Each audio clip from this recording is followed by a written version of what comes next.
Muy buenas tardes. Hoy tenemos el gusto y el honor de volver a encontrarnos con Agustín Massini. Buen día, ¿cómo estás? Buen día, Roberto, ¿cómo estás? Bueno, un saludo para vos y para toda la barra de la radio allá en Buenos Aires y para todos los uruguayos que tanto en Argentina como también acá te miran y te escuchan por internet.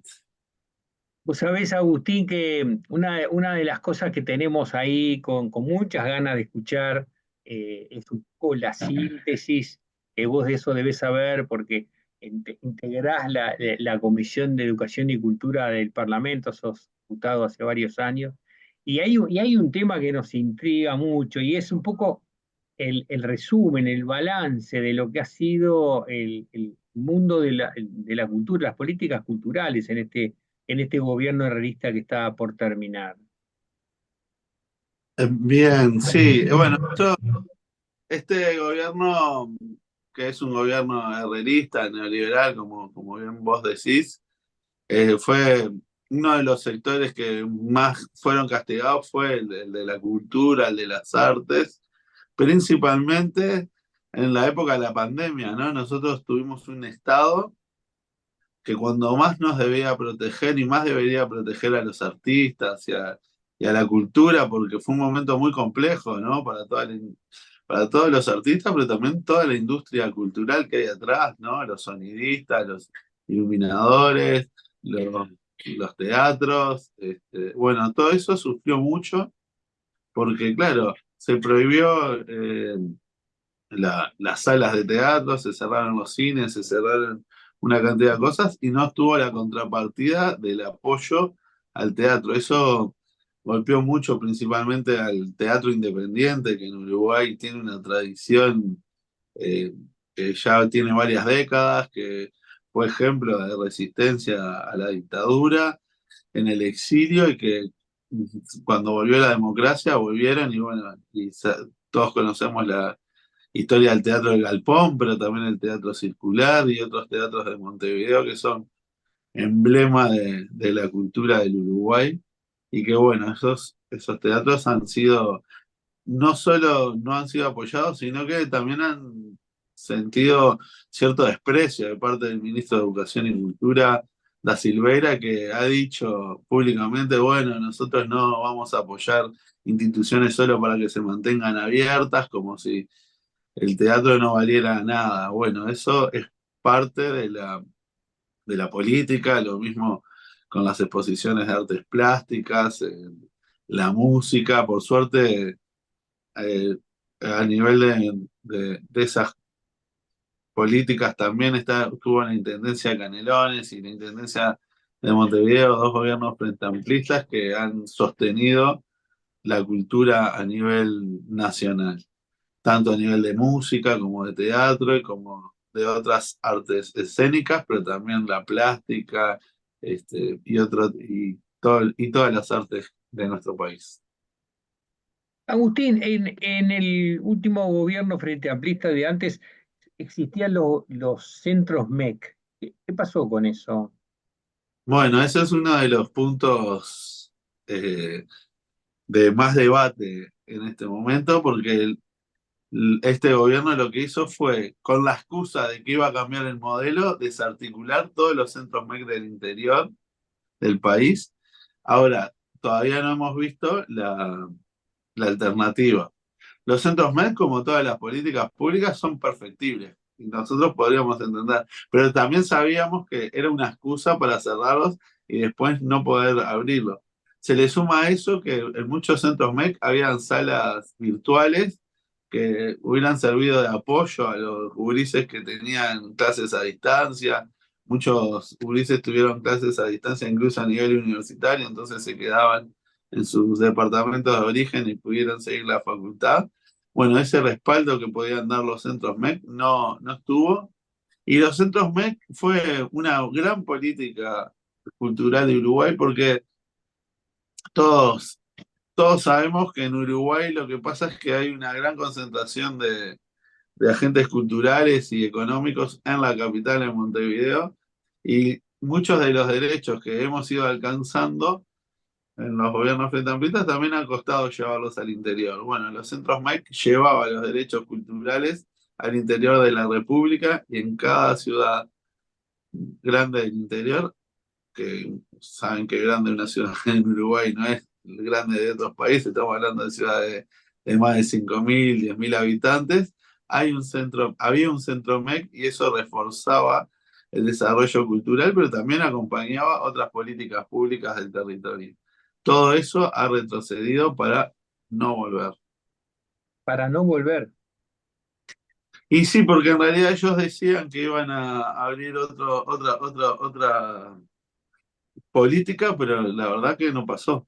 Entonces, se perdió la política que tenía, que ellos tenían sus críticas y que podían ser oídas, pero no hubo alternativa. Aprovecharon la pandemia también para tirar abajo esas políticas públicas y en pila de ciudades que el centro MEC era un centro de promoción de lo cultural, quedó a la marchanta. En muchos casos los gobiernos departamentales asumieron el rol de continuar esos proyectos, pero hay gobiernos departamentales o que por voluntad política o por no tener ingresos, porque claramente los ingresos, las cuentas de los gobiernos departamentales no necesariamente les alcanza, porque el que tiene que tener la política es el Estado nacional en este sentido, porque el que tiene los recursos, pero también el mandato constitucional de llevar adelante las políticas culturales es el gobierno nacional en la República Oriental del Uruguay. Bueno, las intendencias pueden apoyar, pero siempre sacrificando otro tipo de política. Sabemos que las intendencias frente amplistas lo han hecho y también algunas del Partido Nacional en el interior, pero en la política pública desde el Estado central sigue omisa. Sigue omisa. Es decir, una vez pasada la pandemia, ¿cómo asistió el Ministerio de Cultura al interior, el territorio? O sea, todas las instancias de orquestas, elencos, y curadores y material que el Ministerio de Cultura, ¿qué presencia tuvo en el interior, en los territorios? Y bueno, el Ministerio de Educación y Cultura bajó bastante la propuesta y solamente se redujo a el apoyo a los gobiernos departamentales, como venía diciendo, y a la exportación de los productos culturales que se producen en la capital, ¿no? Ahora, eso no es el modelo de cultura territorial que nosotros tenemos, ¿no? Nosotros queremos territorios que no solo sean consumidores de cultura, sino que sean territorios donde la cultura se produce, porque se produce comunitariamente, porque en ese sentido la cultura es y debe ser un agente de desarrollo territorial, ¿no? Y también en un país, vos sabés, Roberto, que Uruguay tiene un problema hace décadas de migración de la ciudad al campo. No estamos perdiendo población en el territorio rural. El norte del Río Negro no digo que está desértico, pero es cada vez más difícil cruzarte con una persona, ¿no? Cuando vas por la ruta. Si nosotros no tenemos políticas proactivas de arraigo, de apropiación cultural, de algunas cosas, de desarrollo de la cultura en el territorio, ¿cómo podemos pretender que la gente no quiera migrar hacia otras ciudades más grandes que generan ese tipo de contenido? Porque la cultura, como te decía, es agente de desarrollo local, pero también es agente de construcción de ciudadanía, de colectivos, de vivir en comunidad. Bueno, todo eso ha ido retrocediendo mucho en este gobierno, con una política cultural más bien pensada desde la élite y de la irradiación de cultura desde un faro central en Montevideo, que ni siquiera es lo que se venía haciendo antes, ¿no? Pero lo poco que queda es en Montevideo, digo. Vos sos un hombre que has trabajado mucho en el departamento de Canelones. ¿Cómo ha sido, en contrapartida, la gestión cultural en el departamento de Canelones? Bueno, ahí por suerte en Canelones teníamos el liderazgo de Yamandú, ¿no? Que es una persona que además de ser una persona con sensibilidad política que, demostrada, es un tipo que también es de la cultura. ¿Se acuerdan que él era docente, pero además era bailarín de música folclórica? Entonces, ha sido un gobierno, el de Canelones, que ha dado un salto en la protección de la cultura y es lo que ha ido, lo que ha servido y lo que ha subsanado todos estos defectos que tenemos de la política nacional, ¿no?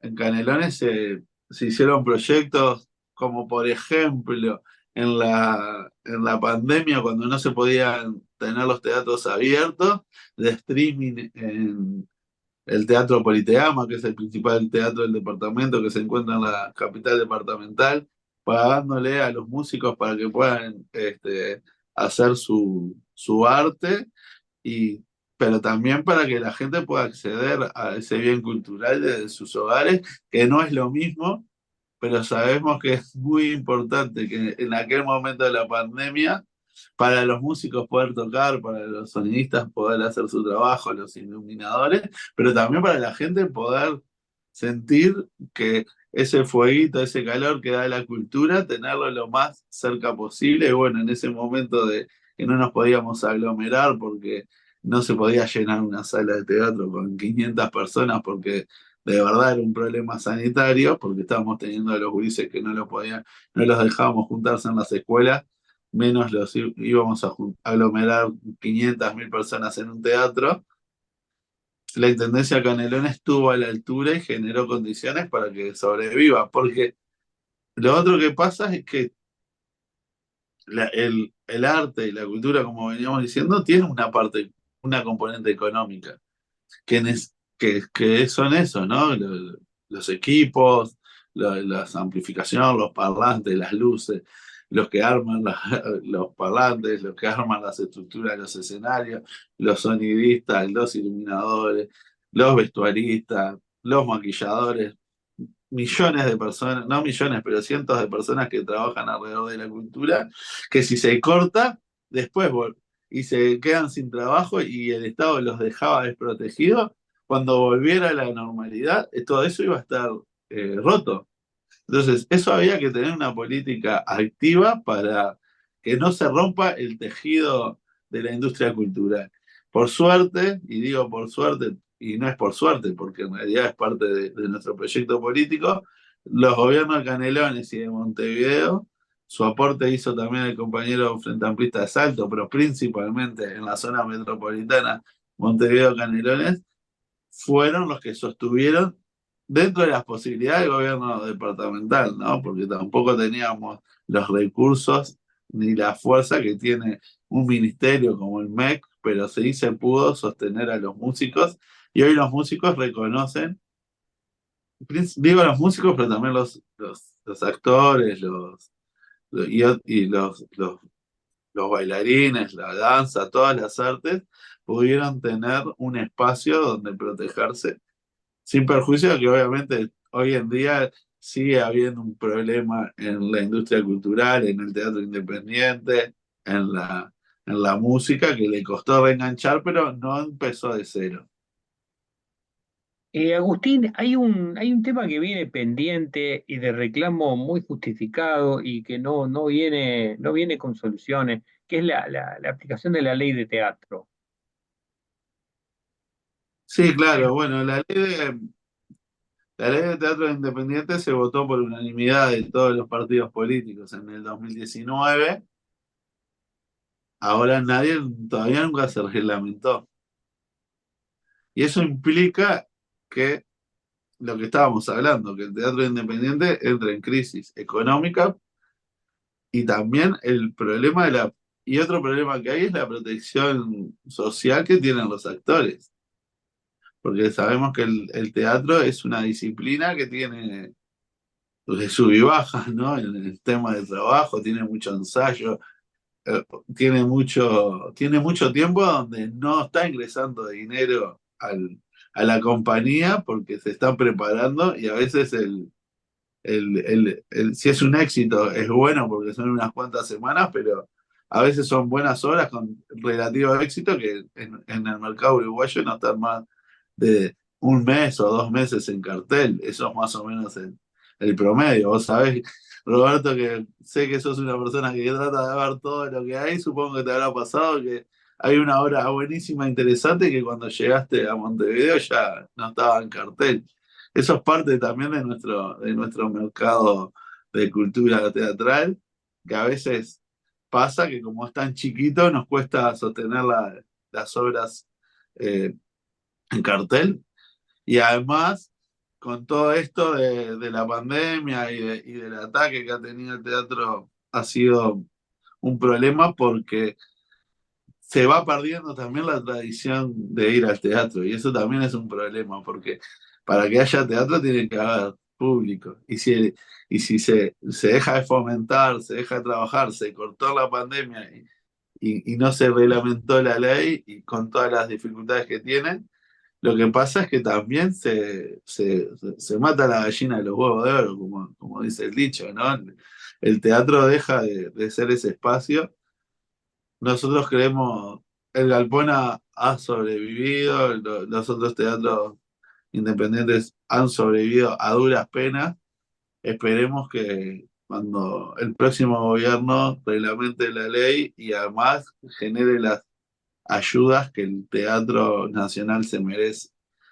Porque, bueno, No, ¿sí? digo, vos que estuviste muy cerca de Yamandú y que estás muy metido en todo lo que tiene que ver con los temas culturales, y el Frente Amplio, ¿cuáles son las perspectivas que vos le ves a sus políticas culturales en un próximo esperable gobierno? Bueno, eso, primero, tiene una Comisión Nacional de Cultura que viene trabajando fuerte y claro para construir una política cultural sólida que acompañe todo esto que decíamos. Por el otro lado, lo que te contaba, ¿no? De Yamandu y su sensibilidad artística particular, creo que es uno de los presidentes que más va a tener vínculo con el arte y con el teatro y con la cultura y con la danza y con la música, porque es un tipo que viene de ahí. Entonces es raro que un presidente sea un agente cultural o haya sido agente cultural en su momento. O sea que en realidad yo lo veo muy esperanzado porque además no solo porque viene de ahí, sino porque viene con la experiencia de lo que sí se hizo en Canelones y de lo que también se viene haciendo en Montevideo, que en realidad nosotros hoy estaba hablando con una compañera que es del teatro. Y dice, bueno, claro, en Montevideo capaz que no se nota tanto porque, bueno, la Comedia Nacional es del gobierno departamental, el Teatro Solís es del gobierno departamental, la Escuela Departamental de Teatro, o sea, hay una red, bueno, están los proyectos de la cultura del gobierno, ¿no? El proyecto Esquinas, etcétera, etcétera, etcétera. Entonces, la Intendencia de Montevideo tiene una dirección de cultura que es como un pequeño ministerio de educación y cultura que no es tan pequeño, digamos, que se le compara. Ahora, eso que tenemos como potencialidad en Montevideo Canelones, creemos que lo tenemos que llevar a todo el país y más, porque en realidad, yo te iba a decir, ¿no? Nosotros miramos con cierto entre admiración y capaz que un poquito de envidia la movida cultural y lo que es el teatro allá en Buenos Aires, ¿no? Todos los uruguayos cada vez que vamos a Argentina aprovechamos y compramos alguna entrada de teatro. Ahora, nosotros, y además después vemos y conversamos, ¿no? De ahí salen actores que son de nivel mundial. Algunos estaremos más de acuerdo, ¿no? Capaz que con lo que piensan, pero tenemos en Argentina siempre hay dos o tres, cuatro actores que no tienen nada que envidiarle a ningún actor del mundo, ¿no? Bueno, nosotros también tenemos que construir una política cultural que nos ponga en ese sentido, porque, y que haga un ecosistema regional, ¿no? Porque además Uruguay tiene un vínculo con la región en términos culturales. No, yo que sé, tenemos actores, grandes actores uruguayos que han hecho carrera en Argentina, pero también grandes artistas argentinos que han hecho carrera en Uruguay y necesitamos estar ahí un poco a la altura. Sabemos que con el gobierno de Javier Milei, tanto el teatro, el cine, que el cine argentino es un orgullo para la región, lo que está haciendo golpeado, pero bueno, creemos que Uruguay también tiene la oportunidad de dar ese salto adelante y ser también una referencia en el arte a nivel regional, como en su momento vino Julio Boca, como en su momento vinieron otros actores y actrices y músicos y música, que Montevideo vuelva a ser una referencia cultural en el. Digo Montevideo porque es la capital, pero digo que el Uruguay vuelva a ser una referencia cultural, porque además no es solo Montevideo, ¿no? Porque está toda la experiencia Canelones, por ejemplo, está la experiencia del jazz en la calle de Soriano en la ciudad de Mercedes, que es una referencia también regional en términos de jazz. Tenemos una oportunidad de dar un salto adelante en lo artístico y también en las otras artes que capaz que no han sido siempre este, las principales de Uruguay. Por ejemplo, hace poquito fue el 20 aniversario de la película 25 Watts, que marcó un hito, ¿no? En el cine uruguayo, y justo yo había ido a Cinemateca y estaba Thor, estaba Temponi, estaba Yeravide, bueno, estaba el director, o sea, todos referentes del cine que capaz que con una ayudita más o con un clima, puede haber también cine en Uruguay, puede haber producción audiovisual y volver a tener una política de cine arte y no que el audiovisual que haya en Uruguay sea para hacerle publicidades a las multinacionales, que también está bien porque tiene que haber una industria, pero también el Estado tiene que apoyar al arte. Porque no puede ser que el apoyo al arte o a la producción nacional en televisión vaya a programas enlatados, imitaciones a programas de Europa o de Estados Unidos o de Argentina, que es lo que ha pasado en este último periodo, ¿no? Las ayudas, los fondos la terminan ganando producciones audiovisuales que son copias de otros países que no dejan nada en el territorio más allá del trabajo, que está bien, pero no esa riqueza cultural de presentación del país, ¿no? Porque un país gana cuando tiene un buen cine, tiene un buen teatro, tiene buena música, no solo gana porque aumenta su cultura, sino porque también se muestra al mundo con otras cosas que no sean solo que Uruguay nos conocen antes por el fútbol y por Suárez y por Cavani y ahora por los desastres que han pasado en la torre ejecutiva. Agustín, ha sido un gusto charlar contigo. Si no te importa, me gustaría seguir esta charla la próxima semana, profundizando en algunos otros temas, como el rol del SODRE, el tema de las artes plásticas, el mundo de lo editorial. Así que, si no te importa, la próxima semana nos volvemos a encontrar y la seguimos. Dale, con mucho gusto. Te Siempre mando es un placer porque además sabemos que sos una persona que además de producir arte, sos un gran disfrutador del arte y siempre estás aprendiendo y siempre estás viendo la última obra, la última ópera, la última exposición de artes plásticos y siempre es un aprendizaje conversar contigo, así que siempre Bueno, estamos a bueno, la orden. muchas gracias, muchas gracias. Te mando un abrazo grande, en el día del aniversario de Julio Cortázar, 115 años. Esta tarde voy a estar en la Biblioteca Nacional, de acá de la Argentina, donde se le hace un homenaje, una exposición, y bueno, que después ya les contaré. Te mando un abrazo grande, Agustín. Nos vemos la semana que viene. Bueno, un saludo y bueno, un saludo para todos allá. Muchas gracias.